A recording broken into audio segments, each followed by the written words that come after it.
So good morning again, ladies and gentlemen. We are now in the land of the long white cloud.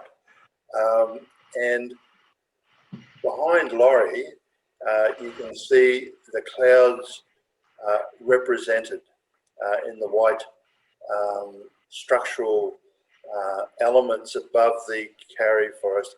And this is a really great story, Lawrie, that you tell on this. I suspect there's almost a whole book that could have been written about the experience of building the New Zealand Pavilion. I mean, not only was it the most successful and the most visited during Expo 88, but it also, in its gestation, had a few fiery moments, if I can put it that way. So can you sort of enlighten us about the couple of fiery moments? Right, okay, yeah. Well, you're correct. I mean, New Zealand was probably the most popular pavilion at Expo 88, judging by the length of the queues, which sometimes went for as long as 4 and 5 hours. And in the master planning for Expo, we'd located it in a very prime position on the Pacific Lagoon, along with the other nations of the Pacific who are located around that lagoon, and beside the main concourse that went right beside it. So it was very prominent, and also it was very fortunate that we gave them quite a large site, because we had to have quite a large queue to accommodate the people who were wanting to get in.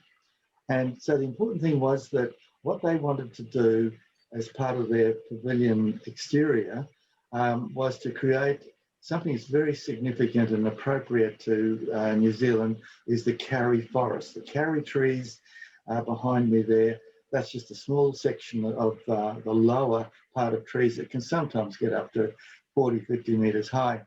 And they were cast in from fiberglass moulds that were taken from real live trees in the Coromandel Peninsula of New Zealand.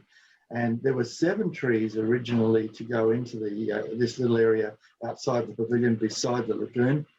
And so they were all erected. They were brought from New Zealand. They were cast here and then erected. And unfortunately, not long before opening day, suspect about 4 or 5 months before opening day, 2 of the centre ones caught fire for some reason, and there was this inferno right through the middle of the 7 trees that took out the clouds and left a big open space in the middle. It was too late to replace them, and in hindsight, it was wise, because we needed all that space for queuing anyway, that additional space, and more gardens and so on in there. So, it really worked out, appropriately.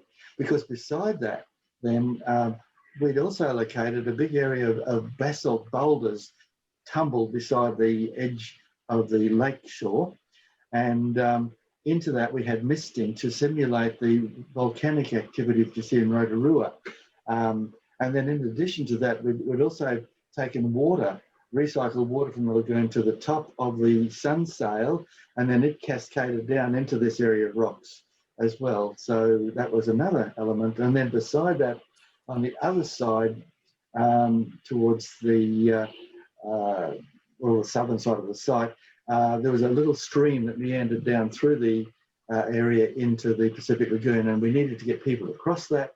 So we used the Maori method of building timber bridges, very rustic method, and so that was something that was really good there too. So all of that was set in a garden of New Zealand plants, and so it was very successful.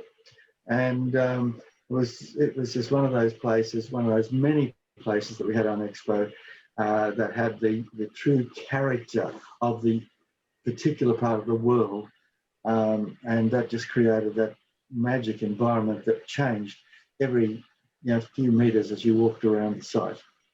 I'm actually involved that Peter Jackson visited the site, director of Lord of the Rings, and he was so impressed with the work he did, he decided to incorporate some of the themes into Lord of the Rings movie.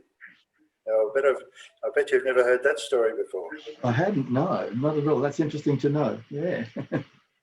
Key to primary industries was to link it with the food in the age of, leisure in the age of technology, and we needed to incorporate food and fibre and make a story from it. So the silo, we were blessed by Salou to allow us to build a unique structure on site, as opposed to the primary industries being housed in one of the big rectangular boxes where most of the industry exhibits were. So we used the silo in the city, which meant it was easily photographed from all aspects of Brisbane.